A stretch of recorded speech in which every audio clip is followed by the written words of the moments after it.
안녕하세요. 7월 20일 새벽 예배를 하나님께 올려드립니다. 기도하십니다. 예수님 감사합니다. 영원한 생명을 우리에게 허락하셔서 소망 없는 이 땅 속에서 천국의 소망을 품고 그 천국을 마음속에 미리 끌어당겨 사용할 수 있는 믿음을 주심을 감사합니다. 오늘도 말씀을 붙잡고 육신을 따라 살지 아니하며 영혼의 소리를 따라 살기를 소망하옵나니 말씀하여 주시고 깨닫게 하시고 이길 힘을 허락하여 주시옵소서. 함께 하시길 소망하며 예수님의 이름으로 기도했습니다. 아멘. 우리 예찬송가 544장 새찬송가 예찬송가가 543장이네요.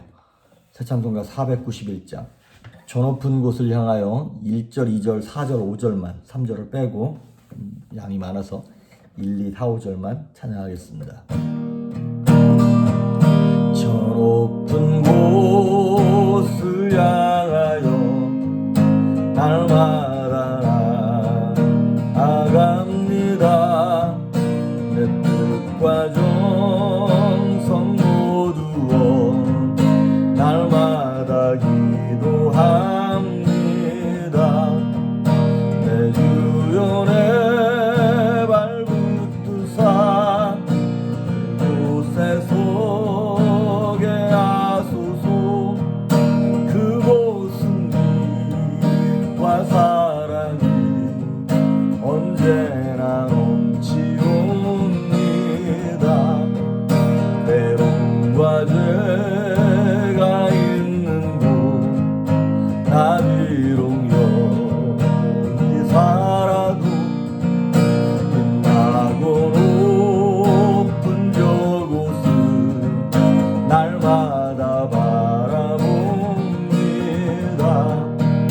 내 주연의 발붙드사 그곳에 속에 하소서.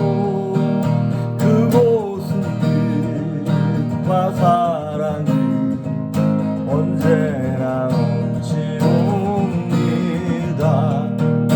험하고 높은 이 길을 싸우며 나아갑니다. 다시금 기도하오니 내 주여 인도하소서.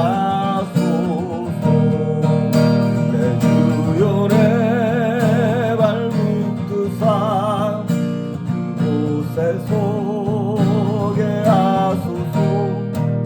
그곳은 빛과 사랑이 언제나 넘치옵니다. 내 주를 따라 올라가 저 높은 곳에 웃으서 영원한 복락 누리며 즐거운 노래 부르리. 내 주연의 발붙드사 그곳에 속에 하소서. 그곳은 빛과 사랑이 언제나 넘치옵니다.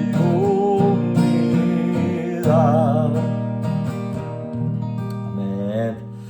오늘 우리에게 주시는 말씀은 히브리서입니다.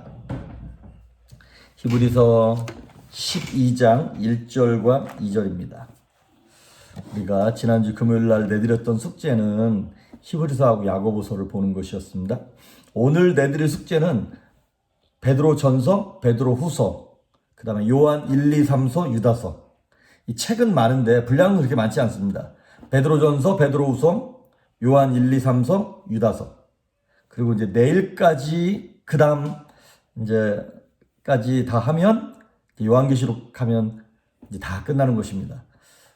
한 달 사실은 뭐 주말까지 해서 30일인 거지 사실 30일도 안 되는 시간 안에 끝내시는 겁니다. 여러분 정말 잘 따라오셨습니다. 자, 히브리서 12장 1절과 2절을 봉독해 올립니다.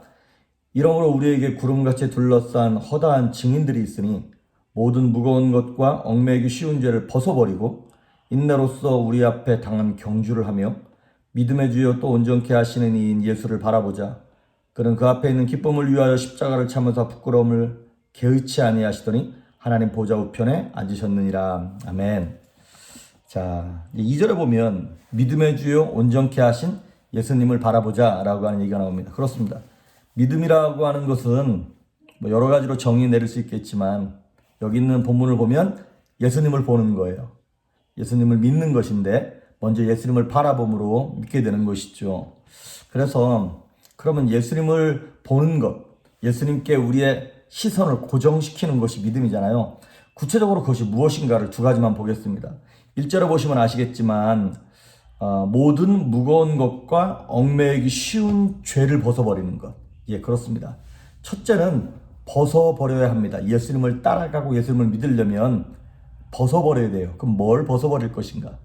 운동선수들이 운동할 때 불편한 옷 벗어버립니다. 뭐 마라톤 선수가 양복 입고 구두 신고 시계 차고 그렇게 뛰진 않죠. 아주 그냥 최소한의 것만 입고 가볍게 운동을 하듯 성도들도 역시 이 땅에서 경주하는 인생이거든요. 우리 앞에 당한 경주를, 믿음의 경주를 한다. 마치 사도 바울이 얘기했던 것처럼 내가 선한 싸움을 싸우고 달려갈 길을 마치고 믿음을 지킨다 그랬으니까 우리에겐 달려가야 할 경주가 있습니다. 그런데 우리가 그 믿음의 경주를 할 때 해야 될 일이 무엇이냐면 벗어버려야 돼요. 뭐를 벗어버린다고 얘기합니까?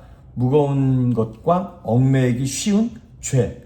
무거운 것과 얽매이기 쉬운 죄를 벗어버려야 가볍게 달려갈 수 있습니다. 죄가 있으면 주렁주렁 우리를 막 뒤로 끌어갑니다. 신앙생활 할 때 성장하지 못하도록 우리를 방해하는 것이죠. 그래서 다윗이 이제 그 간음죄를 저질렀을 때 아무것도 할 수 없었어요. 그러니까 삶에 기쁨도 없고 의욕도 없어요. 죄를 지을 때는 재밌었죠. 그러니까 죄를 지으면 기쁨이 오는 것이 아니라 쾌락이 옵니다. 근데 그 쾌락은 어때요? 잠깐입니다. 그래서 시편 51편 12절에 보니까 이제 그 나단 선지자가 와서 다윗에게 책망하고 난 다음에 다윗이 이렇게 얘기하는 거예요. 나를 주님 앞에서 멀리하지 마시고 쫓아내지 마시고 주의 성령을 내게서 거두지 말아 주십시오. 그게 제일 걱정되는 거예요. 죄 짓고 난 다음에 하나님의 성령이 떠나갈까 봐. 그 다음에 나오는 구절이 이렇게 나와요. 주의 구원의 즐거움을 내게 회복시켜 달라고. 그러니까 죄 지으면 뭐부터 잃어버리는 거예요? 즐거움부터 잊어버립니다. 기쁨, 하나님께서 주시는 그 기쁨, 평강, 삶의 즐거움들이 떠나가기 시작하는 거예요. 죄가 들어오는 순간 그 인생에 행복하고 즐거운 날은 끝난 겁니다. 그래서 시편 32편 5절에 다윗이 또 고백하기를 내가 내 허물을 여호와께 자복하리라. 다 아뢰겠다는 거예요. 하고 내가 주께서 내가 주께 내 죄를 아뢰고 내 죄악을 숨기지 않겠습니다. 라고 하는 그 고백을 하나님 앞에 올려드립니다. 그렇습니다. 다윗의 능력, 다윗의 지혜, 다윗의 탁월함은 어디서 오는 건가요? 자신의 것인가요? 아닙니다. 사실 다윗은요, 그 아버지도 그렇고 형제들도 그렇고 다윗의 능력을 인정하지 않았어요. 그러니까 다윗이 왕 될 거라고 하는 생각도 못하고 위에 있는 7명만 그 사무엘 선지자한테 보이는 거예요. 혹시 얘가 왕입니까? 얘입니까? 뭐 이런 거. 그러니까 다윗은 안중에도 없었던 막내 아들, 8번째 아들이었던 것이죠. 그러니까 다윗의 탁월함, 다윗의 지혜는 어디서 오는 거냐? 거룩함에서 오는 것입니다. 죄를 벗어버린 그 거룩함, 하나님 앞에서 정직했던 그 깨끗함, 거기서 다윗의 능력이 나타났던 것이죠. 자, 오늘 제가 드리고 싶은 말씀은 뭐냐면 무거운 것과 얽매이기 쉬운 죄라 그랬어요. 이제 같은 말이에요. 무거운 것, 얽매이기 쉬운 죄. 그런데 오늘 저는 이거를 두 개로 좀 생각했으면 좋겠습니다. 마귀가 우리 성도들 가운데, 인생 가운데 역사하는 두 가지 큰 마귀가 비빌 언덕이 있어요. 그게 뭐냐면 첫째는 죄고요. 두 번째는 상처입니다. 죄하고 상처. 그래서 제가 오늘 말씀의 제목을 뭐라고 잡았냐면 상처를 놔두면 마귀 밥 됩니다. 이게 오늘 말씀의 제목이에요. 원래는 상처를 놔두면 귀신 밥입니다. 이렇게 얘기하려고 했는데 귀신이라 그러면 좀 뉘앙스가 그래가지고 제가 마귀로 바꾼 것 뿐이에요. 여러분, 이 쥐가 이렇게 들끓거나 그러면 쥐를 잡아도 될 일이 아니라 쓰레기를 치워야 되는 것이잖아요. 그런 것처럼 마귀와 귀신들이 우리의 인생에 계속 공격한다는 얘기는 내가 처리하지 못한 두 가지가 있다는 얘기입니다. 첫째는 죄고 두 번째는 상처인 것입니다. 그래서 죄에 대해서는 예수님께서 마태복음 11장 28절에 수고하고 무거운 짐진 자들아 이렇게 말씀하셨습니다. 수고하고 무거운 짐이 뭐예요? 우리가 갖고 있는 죄예요. 이건 우리가 처리할 수 없는 거예요. 그럼 하나님이 대신 그 짐을 져주시겠다는 거예요. 그래서 예수님께서 오셔서 십자가에서 대신 나를 대신하여 죽으시고 죄의 짐을 져주셨던 것이죠. 상처도 마찬가지입니다. 우리가 히브리서 12장 봤는데 12장 15절에 보면 이런 말이 나와요. 15절에 보니까 너희는 하나님의 은혜에 이르지 못하는 자가 없도록 하고 또 쓴 뿌리가 나서 괴롭게 하여, 이 쓴 뿌리라고 하는 말이 나옵니다. 이거 상처를 얘기하는 것입니다. 내 안에 있는 열등감, 실패, 이런 것들 다 막 내 삶에 일어났던 여러 가지 사건들이 막 쌓여가지고 그것이 내게 상처가 된 거예요. 어떤 사람 시험 받아서 그것이 빨리 치료되어야 되는데 딱 상처가 나고 난 다음에 그냥 놔둔 거예요. 그러니까 막 바이러스가 달라붙고 또 나을만 하면 또 상처받아서 또 막 덧나고 그러면서 어느 순간인가 이것이 크게 내 몸에 자리 잡아서 막 덫이 나버린 거예요. 그 마귀와 귀신들이 그렇게 하는 거예요. 그래서 이제 이 죄하고 상처는 마귀와 귀신들이 달라붙기 너무나 좋은 밥인데 약간 결이 달라요. 무슨 얘기냐면 죄는 뭐냐면 능동적 자기 파괴라고 하는 말이 있어요. 능동적 자기 파괴. 무슨 얘기냐면 죄는 우리가 죄를 지으면 알기가 쉬워요. 눈에 띄어요. 마음이 불편해요. 심지어 어떤 사람들은 죄를 자꾸 지으면서 죄가 재밌는 거예요. 즐거운 거예요. 그러면서 이거는 자기가 적극적으로 죄를 짓는 것이죠. 누가 죄를 짓게 만드는 거 아니죠. 내가 죄를 짓는 것입니다. 그러니까 이건 능동적인 행위예요. 영적 행위예요. 그러다 보니까 어느 순간에 내가 이거를 자꾸 반복하다가 이것도 할만하네. 그리고 계속 죄를 져. 그리고 어떤 순간에는 죄가 재밌어요. 그러니까 그 죄를 재밌게 짓다 보니까 죄가 고착화. 내 안에 들어와서 딱 자리를 잡아버리는 거예요. 그렇잖아요. 우리도 담배든 술이든 어떤 중독이 되기 시작하면 이거 잘못된 거 뻔히 알면서도 자꾸 그쪽으로 손이 가죠. 죄도 마찬가지입니다. 빨리 회개하지 않으면 죄가 고착화됩니다. 그런데 죄만 그러냐? 상처도 마찬가지입니다. 그런데 죄는요, 아까 말씀드렸던 것처럼 이게 눈에 띄기 쉬워요. 그리고 죄인지를 금방 알아요. 진짜 심각한 건 뭐냐면 성도들한테 상처의 문제입니다. 죄가 능동적 자기 파괴였다면 상처는 뭐냐면 수동적이에요. 능동적으로 내가 상처받고 싶어가지고 나 상처받으랍니다. 그런 사람 없죠. 상처는 어떻게 받는 거냐면 이런 거예요. 연약한 사람이 자기보다 높은 사람, 권위가 있는 사람, 힘이 있는 사람에 의하여 강제적으로 부지불식간에 당하는 것. 그걸 상처라 그러는 것이죠. 그러니까 상처는 주로 언제 받습니까? 어렸을 때 받는 겁니다. 누구한테? 윗사람한테. 그 중에서도 가장 많은 상처를 주고 쉽게 상처를 주는 게 누구예요? 부모님이에요. 부모님, 학교 선생님, 나보다 윗사람들, 상사들, 이런 사람들에 의하여 어렸을 때부터 우리가 막 위교적인 그런 환경 가운데서 어디 여자가 이렇게, 아니면 공부도 지지리도 못하는 게, 학벌도 대학도 못 나온 게, 막 이런 것들로 인해서 마음에 상처를 입기 시작하는 거예요. 그리고 나중에 자라나서도 어떤 가난 때문에, 못 배운 것 때문에, 아니면 이혼을 겪으면서 그런 극한 상황 가운데 들어가면서 영혼이 상처받고 우리의 감정이 스크래치가 나기 시작하는 거예요. 그렇게 상처받았을 때 하루라도 빨리 하나님께 나와 은혜를 구하고 예수님의 보혈로 깨끗하게 씻고 하나님의 따뜻한 손길로 이렇게 위로받아야 되는데 그것이 약간 부끄러운 거야. 창피한 거야. 누구한테 얘기하기가. 그러니까 그거를 치료를 해야 되는데 숨겨버렸어.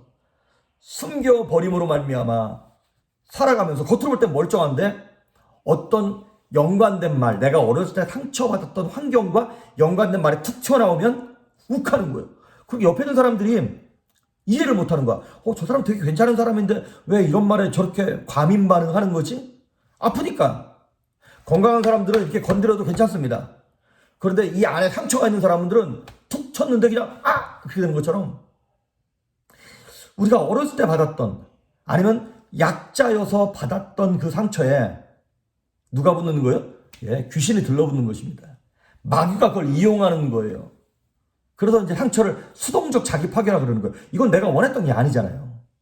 그러다 보니까 내가 연약해서 당한 거잖아요. 누구에게 폭행, 뭐 성폭행을 당했다, 뭐 이런 거 있잖아요. 그럼 내가 연약해서 당한 거다 보니까 스스로 무슨 느낌이 있냐면 나는 피해자야. 나를 피해자라고 생각하는 거, 예, 피해자 맞습니다.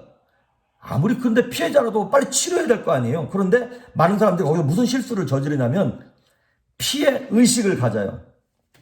그리고 내가 너무 불쌍한 거야. 내가 그런 가정에서 자라지만 않았어도, 내가 부모님이 그렇게 사이 안 좋은 그런 가정만 아니었어도, 좀 부유한 가정에서 자라기만 했었어도, 내가 좀 더 좋은 선생님을 만났으면, 이렇게 하면서 피해 의식을 갖고 나를 불쌍히 여기는 거예요. 여러분, 하나님을 향하여 하나님 나를 불쌍히 여겨주십시오, 이렇게 기도하는 것은 좋습니다.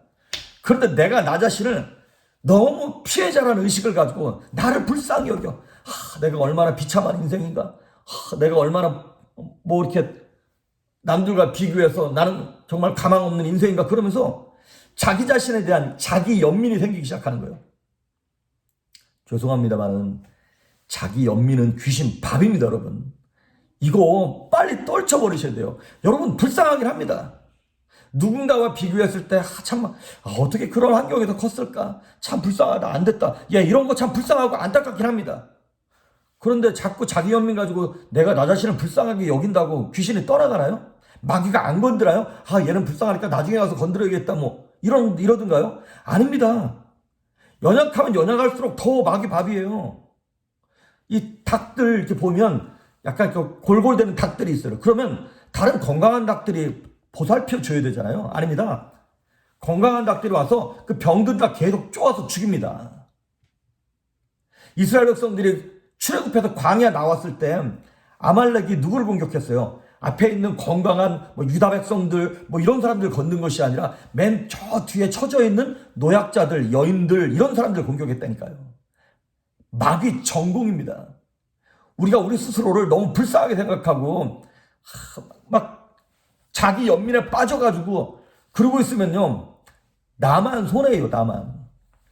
이거 약간 우스갯소리인데 이거 진짜 있었던 일입니다. 옛날에 어떤 사람이 학력고사 시험을 보러 갔어요. 지금은 내가 수능 보는 거니까. 학력고사 시험을 보는데 옆에 앉은 애가 자꾸 방구를 끼는 거예요. 그러면 물론 신경 쓰이긴 하죠. 그런데 그 방구 낀 것 때문에 자꾸 신경 써서 왜 여기서까지만 냄새 나는 것 같고 막, 그래서 신경 쓰면 신경 쓸수록 누구만 손해? 나만 손해예요. 일단 가능한 한 빨리 그 상황을 잊어버리고 문제에 집중할 수 있도록 노력하고 난 다음에 쉬는 시간에 가서 두들겨 패든지 어떻게 쫓아내든지 할 일인 것이지, 그 상황에서 자꾸 그 사람 원망해봤자 나만 손해다, 이 말이죠.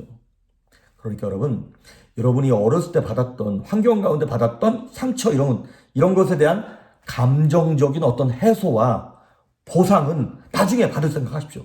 나중에 받고 먼저 뭐부터 해야 돼요? 응급치료부터 해야 되잖아요. 지금 아프니까, 지금 어쩔 수 없으니까 이 상황부터 빨리 어떻게 해야 되는 것 아니에요? 지혈부터 해야 되는 거잖아요. 그래서 여러분, 제가 늘 부탁하고 싶은 게 뭐냐면 이런 거예요. 감정은 지나가는 겁니다.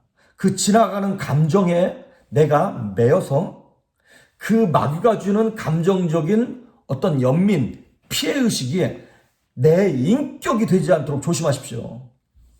마귀는 자꾸 막 나를 슬프게 보고 안타깝게 여기고 불쌍한 사람으로 여겨가지고, 여러분, 맞아요. 여러분이 겪어온 사람이 진짜 남들보다 더 힘든 상황 가운데 있는 사람 맞아요.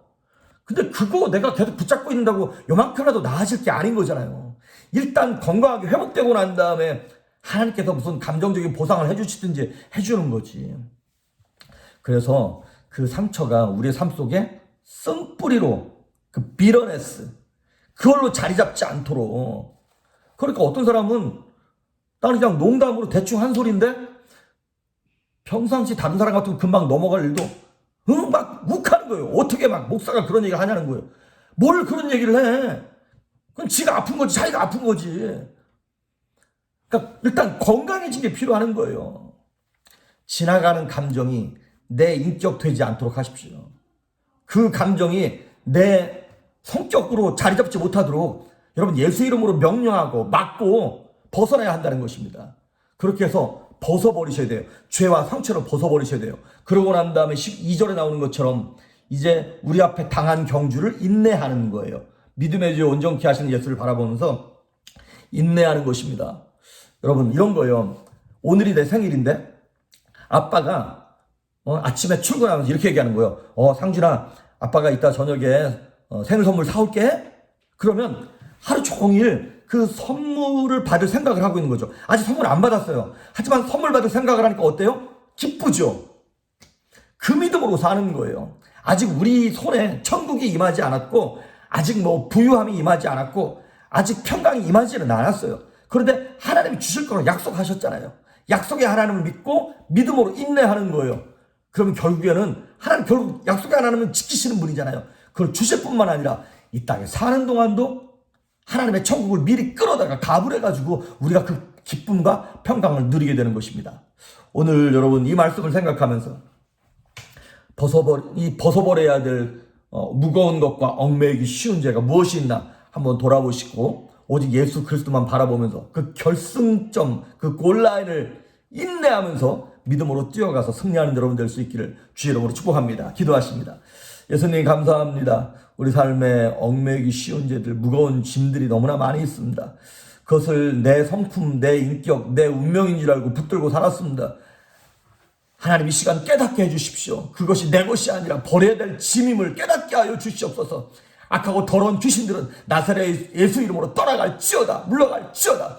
예수님의 보혈 덮으심으로 말미암아 내 안에 있는 죄와 상처들 다 쓰레기 같은 것들 치워버리게 하시고 마귀와 귀신들이 들러붙지 아니하게 하시며 하나님께 주시는 하늘의 평강과 기쁨으로 오늘도 승리하고 담대할 수 있도록 우리 성도들을 축복하여 주시옵소서.